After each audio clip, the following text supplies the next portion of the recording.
Orain dela gutxi izan nuen elkarrizketa batean, pentsatu nuen sakonki dantzan. Zer esan nahi du niretzat? Nire erantzunean, nire bidaia aztertu behar izan nuen, eta konturatu nintzen dena xede bat zela, eta egun bakoitzak aurre egin beharreko erronka berri bat dakarrela.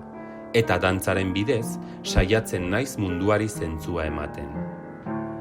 Imaginatu ezinezko tragediak zeharkatzen ari gara. Gizakiaren ondorengo aro gisa, hobeto deskriba daitekeen garai batean. Inoiz baino gehiago, xede batekin dantzatu behar dugu, munduari gogorarazteko gizatasuna oraindik existitzen dela. Deusestatze paisaia virtual ukaezineko urteetan, eta urteetan zehar, xedea eta empatia izan behar dira nagusi. Tristura eta heriotzak, gaitzespenak eta pobreziak aurrez aurre dituzten bizidunei eragiten dien errealitate gogorra inbaditzen dituen min unibertsalaren katarsia eragin duen paisaia. Gure dantzak, inoiz baino gehiago eman behar die seinale sendo bat munduko liderrei. Giza baldintzak zaindu eta hobetzeko ardura eman zaienei. Pentsalari amorratuen armada garela eta gure xedea mundua urratsez urrats aldatzen ahalegintzen dela.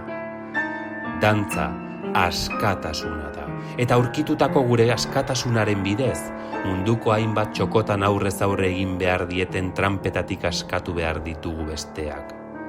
Dantza, ez da politikoa, baina politiko bihurtzen da, bere zuntzean giza lotura bat daramalako, eta beraz, giza duintasuna berrezartzeko ahaleginean egoerei erantzuten dielako.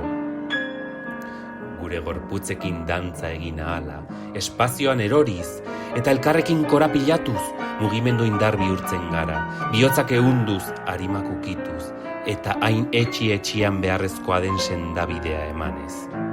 Eta xedea alderdi anitzeko dantza bakar bihurtzen da, garai ezina eta zati ezina. Orain behar dugun guztia dantza egitea da pixka bat gehiago.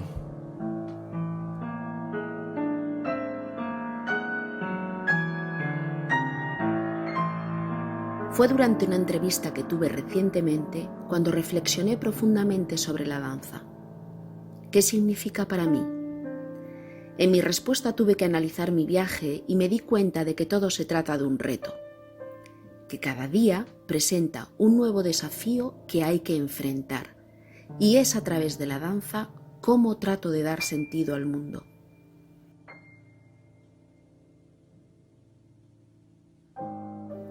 Estamos atravesando tragedias inimaginables en un tiempo que mejor podría describir como la era posthumana.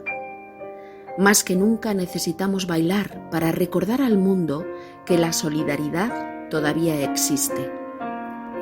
Nuestra danza debe más que nunca dar una fuerte señal a los líderes mundiales, a aquellos a quienes se les confía salvaguardar y mejorar las condiciones humanas, de que somos un ejército de pensadores furiosos y que nuestro propósito se esfuerza por cambiar el mundo paso a paso.